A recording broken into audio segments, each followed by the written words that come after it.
उड़ान क्लासेस के एक और वीडियो में आपका स्वागत है। आज अपन पढ़ने जा रहे हैं राजस्थान के सेवा नियम नंबर 7। सेवा नियम 1 से 6 तक मैंने पिछले अध्याय में आपको पढ़ा दिए है, पिछले वीडियो में मैंने आपको पढ़ा दिया है तथा इस तरह से अपने अध्याय 1 और 2 दोनों कंप्लीट हो जाएंगे। इस तरह से अपन सारे अध्याय कंप्लीट करेंगे तथा ये टीआरए जूनियर अकाउंटेंट की जो भर्ती आ रही है उसके लिए बहुत ज़्यादा इंपॉर्टेंट है तथा अपन पूरा सिलेबस करने वाले हैं टीआरए जूनियर अकाउंटेंट से संबंधित Rajasthan service rules, RSR joining time rules के। देखिए सेवा नियम नंबर 7 अध्याय 1 और 2 नियम नंबर 7 का सबसेक्शन नंबर 1 से नियम नंबर 7 के सबसेक्शन नंबर 11 तक।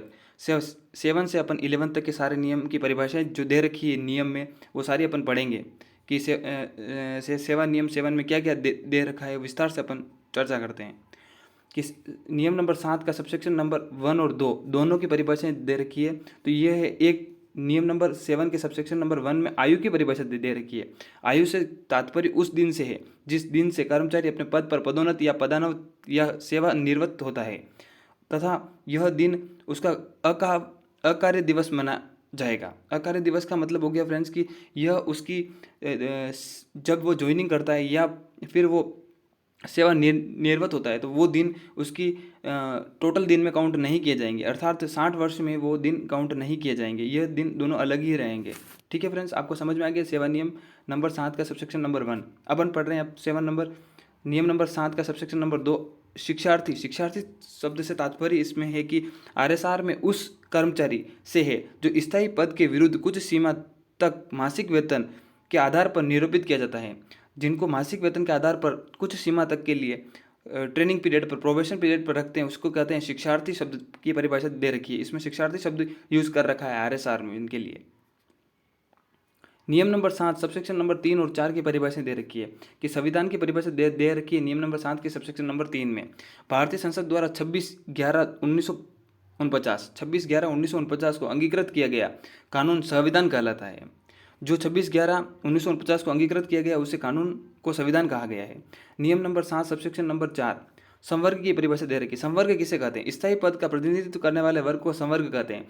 स्थायी पद का जो प्रतिनिधित्व करने वाला व्यक्ति है उसको संवर्ग कहा जाता है, इस नियम में ये कह रखा है। तथा नियम नंबर 7 सबसेक्शन नंबर 4 चतुर्थ श्रेणी कर्मचारी किसे कहते हैं? जो 4th क्लास कर्मचारी होते हैं उसको किस नाम से डेफिनेशन के अंतर्गत लेते हैं? जो आरएसआर के रूल्स दे रखे हैं, आरएसआर में ग्रेड पे जिनका 1700 से 1800 के बीच में है उनको 4th श्रेणी कर्मचारी कहा जाता है। नियम नंबर 7 सबसेक्शन नंबर 5 से 7 मैं आपको बता दूं टीआरए जूनियर अकाउंटेंट की ग्रेड पे 4200 ग्रेड पे से शुरू होगी, तो यह चतुर्थ श्रेणी कर्मचारी में नहीं आते हैं। नियम नंबर 7 सबसेक्शन नंबर 5 से 7 तक की परिभाषा दे रखी है। तो नियम नंबर 7 सबसेक्शन नंबर 5 क्षतिपूर्ति भत्ते किसे कहते हैं? क्षतिपूर्ति भत्ते ऐसे भत्ते जिनका प्रारंभिक भुगतान स्वयं कर्मचारी द्वारा किया जाता है तथा फिर इनकी पूर्ति सरकार द्वारा कर्मचारी को कर दी जाती है। जैसे कि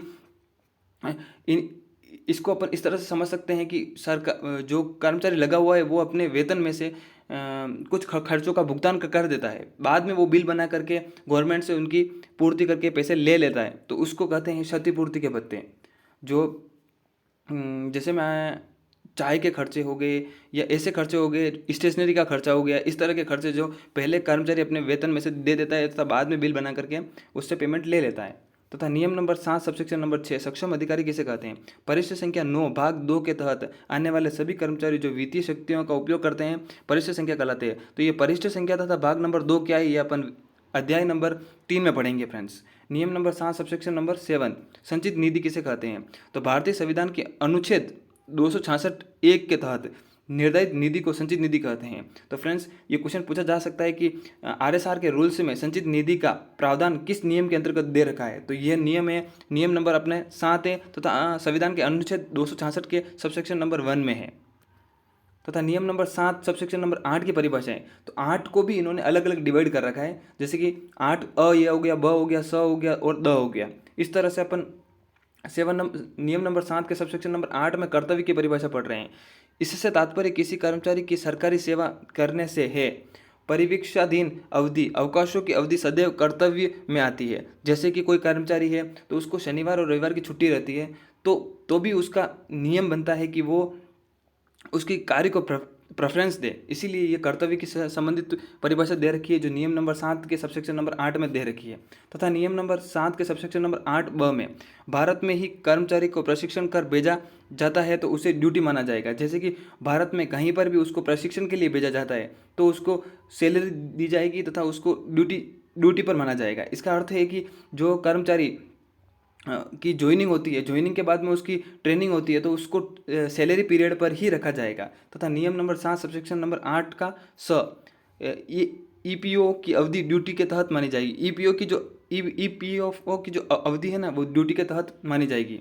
तथा नियम नंबर 7 सबसेक्शन नंबर 8 का सक्षम प्राधिकारी किसे कहते हैं? तो सक्षम प्राधिकारी की अनुमति से किसी ऐसे विभागीय परीक्षा में उपस्थित होता है जिसे उत्तीर्ण होने से कार्य कुशलता में वृद्धि हो तो ऐसा अवधि कर्तव्य की अवधि मानी जाएगी। नियम नंबर 7 सबसेक्शन नंबर 9 शुल्क की परिभाषा दे रखी है। शुल्क किसे कहते हैं? संचित निधि के अलावा अन्य निधि से प्राप्त होने वाली आय शुल्क कहलाती है। संचित निधि के अलावा जो जितनी सारी भी निधियां बनी हुई है उसको निधियों से प्राप्त धन को आय को शुल्क कहते हैं।